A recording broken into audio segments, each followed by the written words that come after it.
encourage you. And I'll tell you, it's interesting. It's interesting, now that I am a father myself, when I hear my daughter cry, right? When I hear my daughter cry, or every now and when she may, choke, or I say choke, she'll be coughing, or whatever it is. I'm at alert. I'm at attention. She can't even say daddy yet, or dada, or none of that. But it's when I know she's looking, and when I know she's, if she looks at me, I know, all right, what does daddy's baby want? If she cries and I'm holding her, okay, what does daddy's baby need? Is your diaper wet? Do you want me to hold you? You want me to stand up with you and walk around? You want me to sing to you, talk to you? What do you need? And that song now encourages me in a different way, because, I recognize now that when I call his name, when I call on Abba, right? Abba Father, when I call on Daddy, when I call on God, he hears me, right? He responds. He is connected with me and connected to me, and he loves me. He loves me, and he is a strategic, wonderful, awesome, amazing God. And I absolutely love him. I absolutely love him, and I thank God. I thank God that he saved me. I thank God that he delivered me. I thank God that he called me. And so I have no other choice but to just give him all that I've got, to be as faithful to him as I can be. Because, man, y'all just don't know, y'all hear how I am on the radio, right? Y'all hear and see how I am now, but you don't know my story, my history, right? Oh, no. I mean, like the secret hidden things that some folks close to me don't even know. Oh, yeah. I mean, that's why I just thank him. I praise him, and I love him, because he still chooses to use me despite my unfaithfulness. I mean, I have been so unfaithful. I mean, just throughout my lifetime, I have been so unfaithful to him.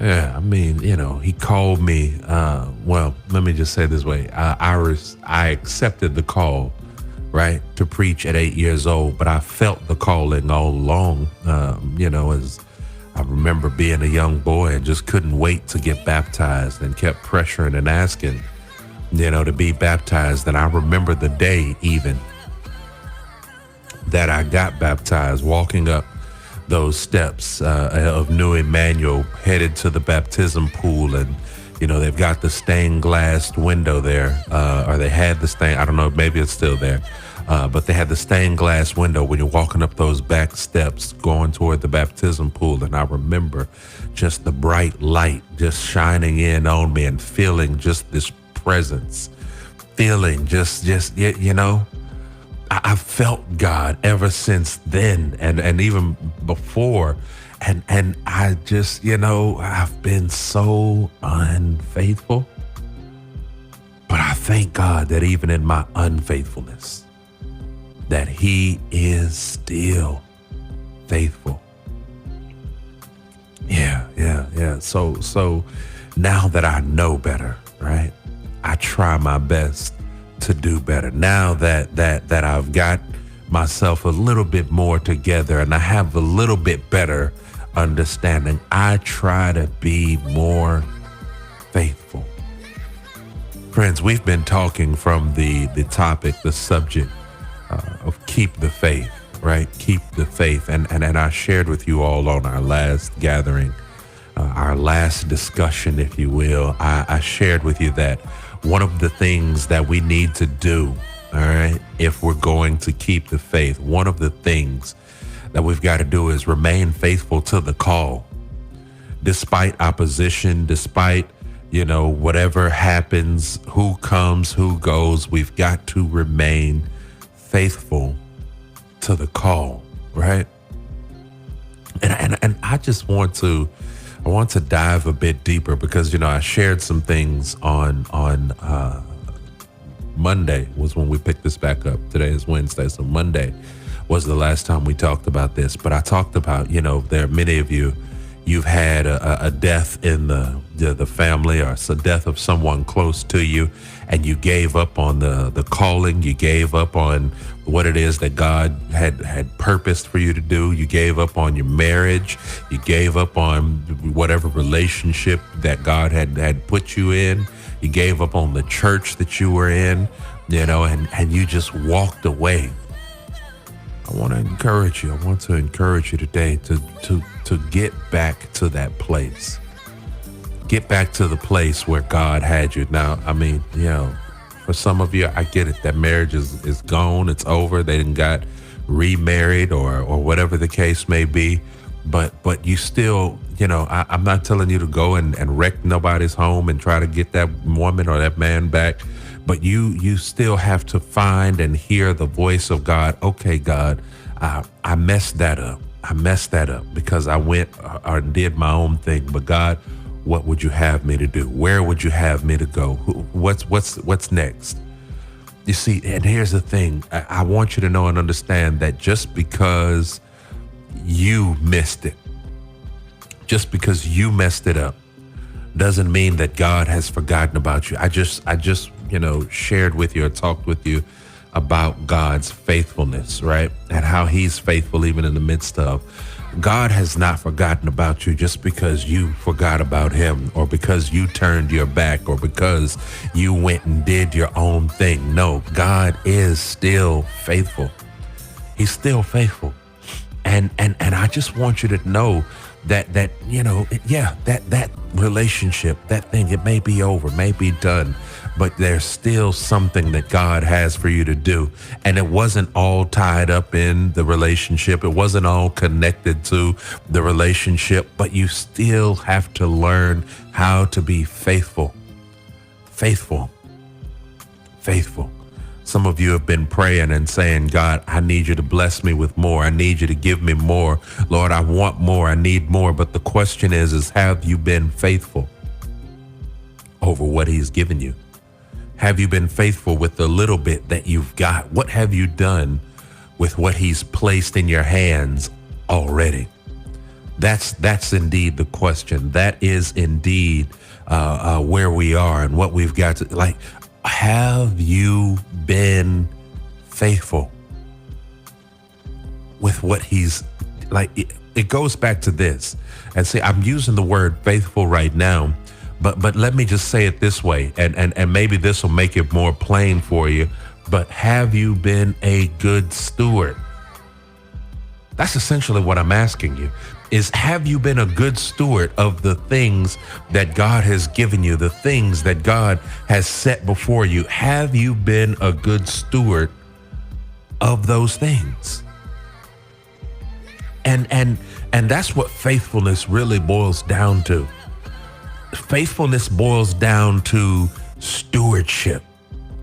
And I just, one of the things that I have come to recognize and to realize is that God is not going to give you more if he knows that you can't even be faithful with what it is that he's blessed you with. If you can't even be faithful over the smallest of things that God has placed under your purview, how do you expect God to, listen, we've been talking about, keeping the faith. But here's the meat and potatoes of it. I've dealt with the milk of it. Now let's get down to the meat and the potatoes of it. You've been struggling. But can I tell you how easy it really is to keep the faith? Keeping the faith is just this simple. It is as simple as just keeping the faith. Just listen, James said it best. James chapter 1, he said, my brothers, count it all joy when you fall into diverse temptations, knowing this, that the trying of your faith worketh patience. But let patience, I think this is about verse number 5, but let patience have its perfect work, or let it patience have its complete work, that you will be perfect and entire, lacking nothing. Right? Now, what does that have to do with stewardship and faithfulness?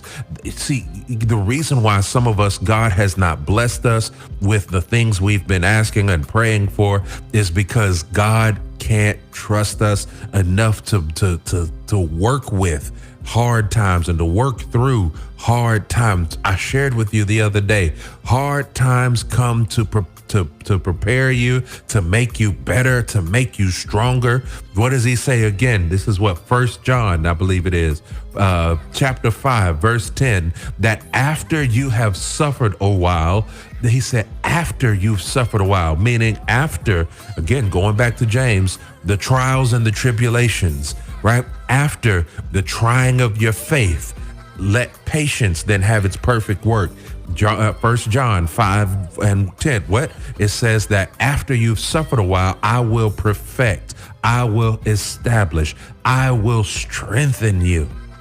So why then do we allow ourselves to get so bent out of shape? Why then do we get so discouraged by trials and tribulations if we could just understand that every trial, every tribulation, every situation, everything, it is for your good. It is for your betterment, right? It is so that you can get stronger, so that you can get better, so that you can be perfected. Friends, I want to encourage you. See, here's the whole key in this thing. You've got to learn how to be faithful even through adversity.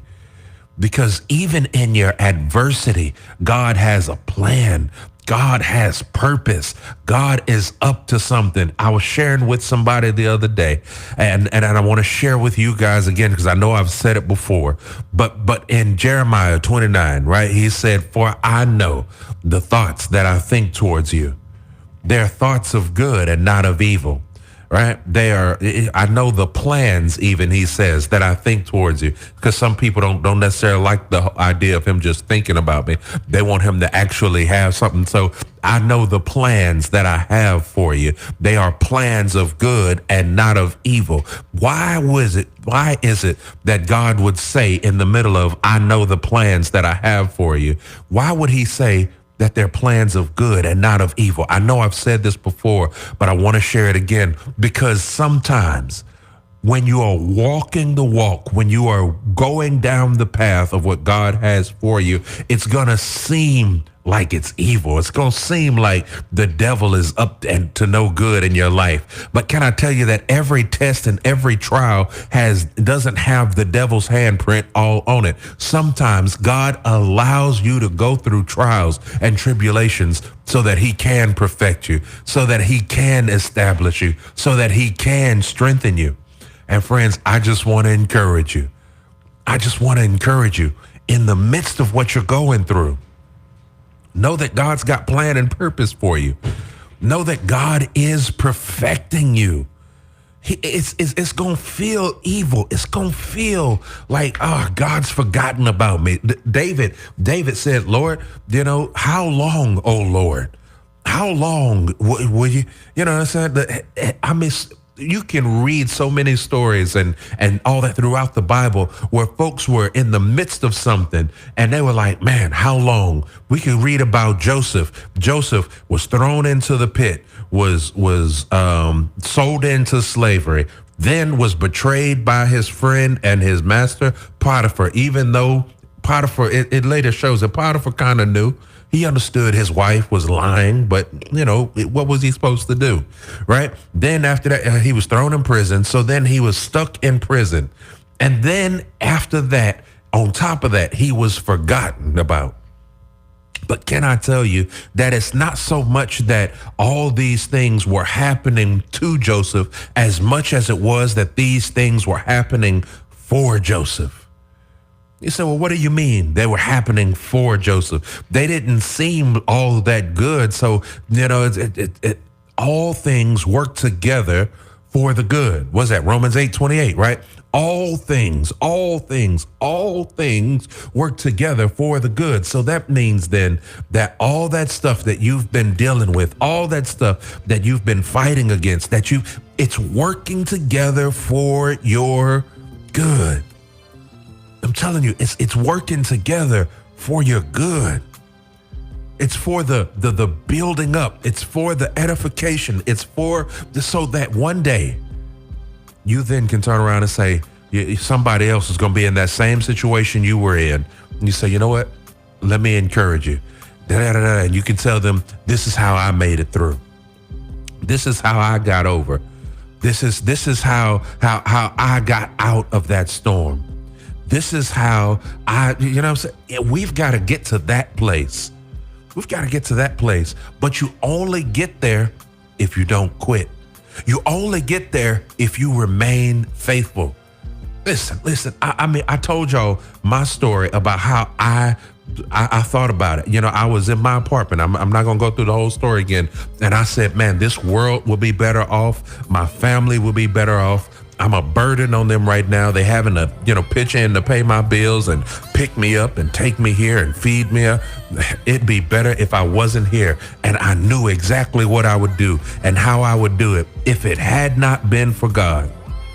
If it had not been for God and his spirit resting on me in that moment, I wouldn't be here to encourage you, to tell you it gets better. I wouldn't be here today to tell you that God's got a plan and a purpose, but you've got to remain faithful. You have to remain faithful to the call of God on your life. You say, well, what do you mean, call of God on my life? I'm not no preacher, no, but I've said this before, not everybody's call is to the pulpit. Some of us are called to be mothers. Some are called to be fathers. Some are called to just encourage people on the job. Some are called to encourage the neighborhood. And we all have our specific calling in life. And through whatever it is, that gift that God has given you, you have been able to uplift other folks around you. And people say, man, there's just something about you. There's a light about you.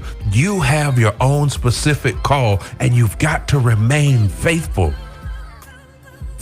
in this life to the calling that God has given you until he calls you on home.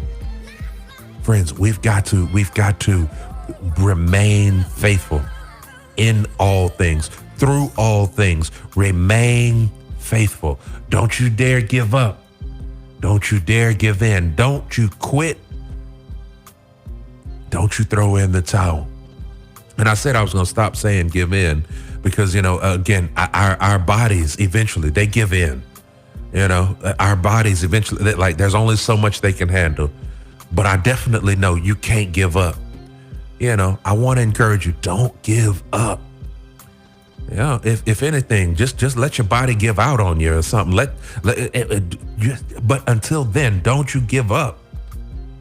Don't you throw in the towel. Just keep the faith. Keep on fighting. Keep on pushing. Keep on. Keep the faith.